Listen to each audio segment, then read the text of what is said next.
বান্দা সর্বক্ষণ 24টা ঘন্টা আল্লাহর জাহান্নামের ভয়ে কাঁদতে থাকবে। তার কারণ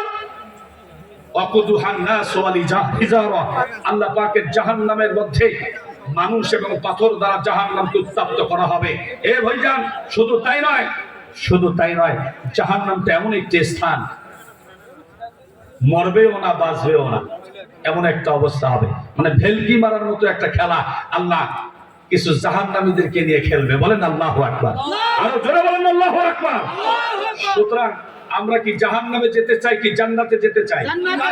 জাহান্নামে যেতে চাই নাকি জান্নাতে যেতে চাই? আমার ভাইজান, আমরা জান্নাতে যেতে চাই। আমাদের পূর্বের বাড়ি জান্নাত, আমরা অবশ্যই জান্নাতি হতে চাই। আল্লাহ সুবহানাহু ওয়া তাআলা আমাদেরকে বুঝার তৌফিক দান করুন।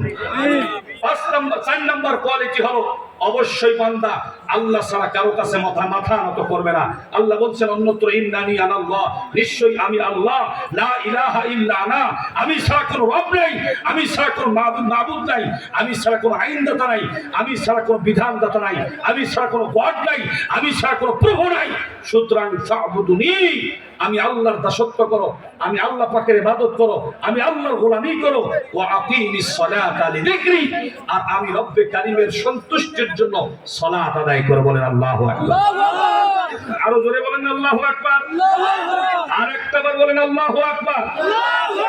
আমার ভাইজান, গুরুত্বপূর্ণ একটি কথা এখানে আসছে, শিওর হবে সেক্রেট, এখানে অনেক রহস্য এখানে আছে। আমি বেশি ব্যাখ্যা দিতে গেলে সময় লম্বা হয়ে যাবে। শর্ট করে একটি কথা বলছি। তাফসিরে নাইয়ারা এবং তাফসিরে আজাইবুল মাখলুকাতের মধ্যে একটি ঘটনা আসছে।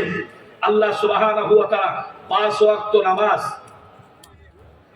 আমাদেরকে যে দিলেন উম্মতে মুহাম্মাদের জন্য, মুহাম্মদ সাল্লাল্লাহু আলাইহি ওয়াসাল্লামের ওসিলায়, আমরা তো নামাজ পড়তেই চাই না। প্রথমে দিয়েছিলেন কয় ওয়াক্ত বলুন তো? আরো জোরে বলেন, কয় ওয়াক্ত দিয়েছিলেন? 5 ওয়াক্ত দিয়ে 50 ওয়াক্ত দিয়েছিলেন, 45 ওয়াক্ত মওকুফ করে দিলেন। এখানে একটি ইতিহাস আসছে তাফসিরে আজাইবুল মাখলুকাতের মধ্যে। বন্ধুগণ, আল্লাহ চাইলে 40 ওয়াক্ত মাফ করে দিতে পারতেন, আল্লাহ চাইলে 35 ওয়াক্ত মাফ করে দিতে পারতেন, আল্লাহ চাইলে 30 ওয়াক্ত মওকুফ করে দিতে পারতেন কিনা বলেন?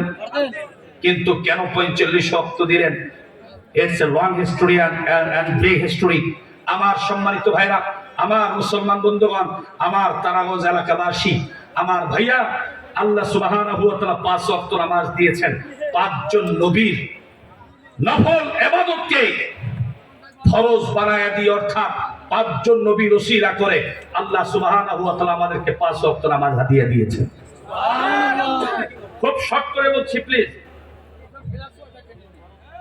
আমার ভাইরা, আমার বন্ধুগণ, খুব শর্ট করে বলে আমি বিদায় নেব। এ ভাইরা, আল্লাহ সুবহানাহু ওয়া তাআলা 50 ওয়াক্ত নামাজকে আমার নবীর মাধ্যমে দিয়েছিলেন, কিন্তু 45 ওয়াক্ত নামাজ মওকুফ করে 5 ওয়াক্ত রাখলেন। কারণ হলো, এ বন্ধুগণ, যেই নবীদের কারণে 5 ওয়াক্ত নামাজ পেয়েছি তার মধ্যে একজন নবী হলো আল্লাহ পাকের পয়গম্বর হযরত আদম আলাইহিস সালাতু ওয়াস সালাম। এ ভাইরা আমার, আমরা সাধারণত জানি হযরত আদম আলাইহিস সালাতু ওয়াস সালাম এবং হযরত হাওয়া আলাইহাস সালাতু ওয়াস সালাম দুইজনের সমন্বয়ে আমার ভাইজান স্বামী স্ত্রী দুইজনে জান্নাতের মধ্যে থাকলো। আল্লাহ সুবহানাহু ওয়া তাআলা তাদেরকে জান্নাতের মধ্যে রাখলেন এবং বলা হলো, আদম এবং হাওয়া, তোমরা জান্নাতে থাকো, খাও দাও, ফুর্তি করো, কিন্তু ওয়ালা তাকরাবা হাযিহিশ শাজারাতা ফাতাকুনা মিনাজ জালিমিন। এ আদম, ওই গাছটার কাছে যাওয়া যাবে না, যদি যাও তাহলে তোমরা জালিমের অন্তর্ভুক্ত হয়ে যাবে। বলেন আল্লাহু আকবার। আল্লাহু আকবার। আরো জোরে বলেন আল্লাহু আকবার। আল্লাহ পাকের পয়গম্বর হযরত আদম এবং হযরত হাওয়া আলাইহিস সালাতু ওয়াস সালাম, ওদেরকে কমান্ড করা হলো, কিন্তু পরিশেষে তারা ভুল করার পরে একটা ভুল করলো, গন্ধম গাছের ফল খেয়ে ফেললো। খাওয়ার কারণে আল্লাহ পাক বললেন, কুল্লাহবিতু মিনহা জামিয়া, সুর দেওয়ার সময় নেই, শুধু শর্ট করে 5 ওয়াক্ত নামাজের দলিল দিয়ে আমি বিদায় নিচ্ছি। আল্লাহর পয়গম্বর বিশ্বনবী জনাবে মুহাম্মদ রাসূলুল্লাহ সাল্লাল্লাহু আলাইহি সাল্লাম কি মেসেজ দিলেন? আমার ভাইরা, আদমকে এবং হাওয়াকে বলা হলো, কুল্লাহবিতু মিনহা জামিয়া, তোমাদের জান্নাতে থাকার অধিকার তোমরা হারিয়ে ফেলছো, আর দরকার নাই, তোমরা জান্নাত থেকে বের হয়ে যাও। একজনকে দিল জিদ্দায়, একজনকে শ্রীলঙ্কায়, অনেক লম্বা ইতিহাস। দুইজন যখন মিলিত হয়ে গেল, 350 বছর বা 360 বছর,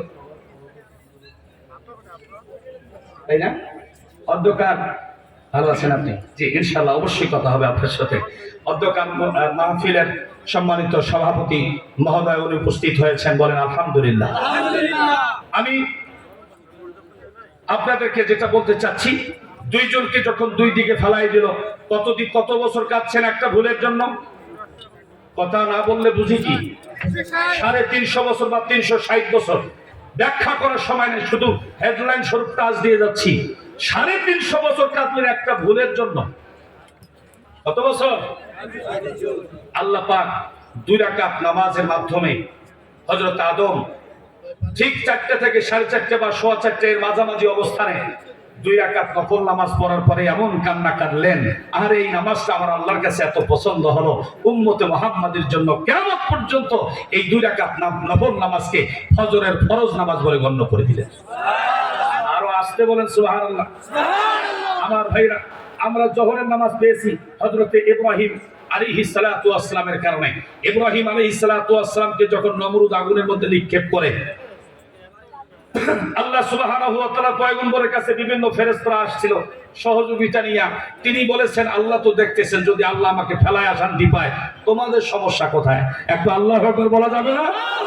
হযরত ইব্রাহিম আলাইহিস সালাতু ওয়াস সালামকে যখন আগুনে নিক্ষেপ করা হলো, আগুনের উপরে 144 আমার আল্লাহ জারি করে দিলেন। আল্লাহর পয়গম্বর ইব্রাহিম বাঁচলেন, বের হয়ে শুকরিয়া তান 4 রাকাত নামাজ পড়লেন।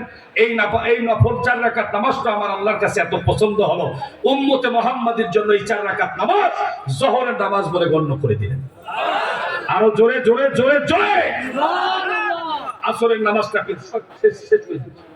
আসরের নামাজটা পেয়েছি এমন একজন পয়গম্বরের কারণে, যার নাম হলো হযরত মূসা আলাইহিস সালাতু ওয়াস সালাম। এখানে লম্বা ইতিহাস। হযরত মূসা এমন একজন পয়গম্বর, এমন একজন পয়গম্বর, আরে যেই লোকটার কারণে মূসা মিশরের জমিনে থাকতে পারে নাই, আজকে সেই লোকটাকে আল্লাহ পাক মিশরের জাদুঘরে সুটকি বানায় রেখে দিয়েছেন। কথা বুঝে থাকলে পুরুষের মতো জবাব দাও, ঠিক না ঠিক? আমার ভাইরা, আল্লাহ পাকের পয়গম্বর হযরত মূসা আলাইহিস সালাতু ওয়াস সালামকে যখন পাকড়াও করা হলো, মূসা নবীর অনুসারীদেরকেও যখন পাকড়াও করা হলো, ফেরাউনের সৈন্য সামন্ত নিয়ে 3 দিক থেকে অ্যাটাক করে ফেললো। সামনে সমুদ্র, সামনে লোহিত সাগর, নীল নদ নয়, এই খাল বিলের মতো নদী নয়, এক ঢোক পানি গেলে অবস্থা খারাপ। সেরকম অবস্থায় ইমিগ্রেশনে গিয়ে অ্যাটাক হয়ে গেল।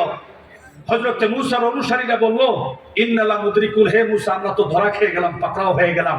আল্লাহ পাকের পয়গম্বর মূসা কি বলছেন, আমরা হলে তো সেদিনই সারেন্ডার করে ফেলতাম, ঠিক কিনা বলেন? আল্লাহ পাকের পয়গম্বর মূসা বলছেন, এ আমার অনুসারীরা শোনো, লা তাহজান, টেনশন করো না, কোনো টেনশন করো না, ইন্নাল্লাহা মাআনা, আল্লাহ আমাদের সাথে আছেন। বলেন না সুবহানাল্লাহ। আল্লাহকে, মূসা রে, আমি তোমার হাতে লাঠিটাতে দিয়েছি, ওটা কি এমনি এমনি?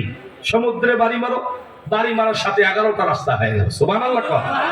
আমার ভাইজান পার হয়ে গেল, শুকরিয়া তার 4 রাকাত নামাজ আদায় করলেন, নফল নামাজ। এই নামাজটা আমার আল্লাহর কাছে এত পছন্দ হলো, উম্মতে মুহাম্মাদের জন্য কিয়ামত পর্যন্ত এই 4 রাকাত নামাজ আসরের নামাজ বলে ফরজ করে দিয়েছেন। আমার ভাই, আমার বন্ধুগণ, 3 রাকাত নামাজ পেলাম এমন একজন পয়গম্বর, যার নাম হলো হযরত ইউনূস আলাইহিস সালাতু ওয়াস সালাম।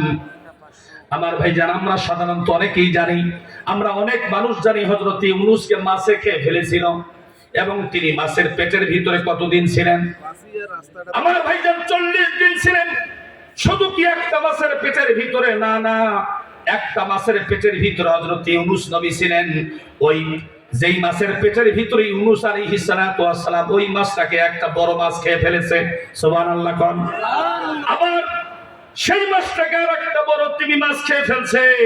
তার মানে হযরত ইউনূস আলাইহিস সালাতু ওয়াস সালাম কয়টা মাছের পেটের ভিতরে?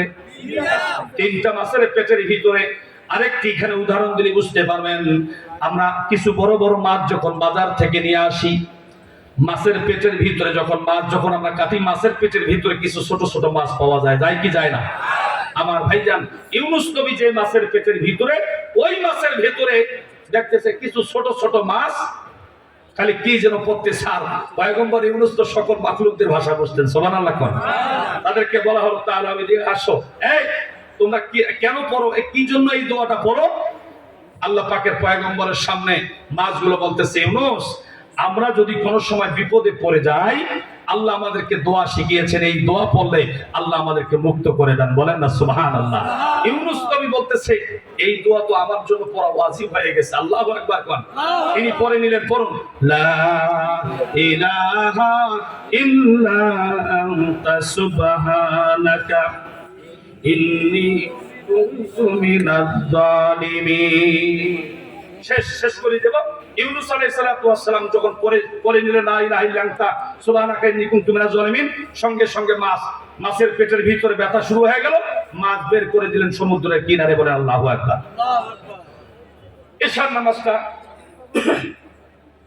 এশার নামাজটা আমরা পেয়েছি এমন একজন নবীর কারণে, যার নাম হচ্ছে হযরতে ইয়াকুব আলাইহিস সালাতু ওয়াস সালাম। তার 11টা সন্তান ছিল।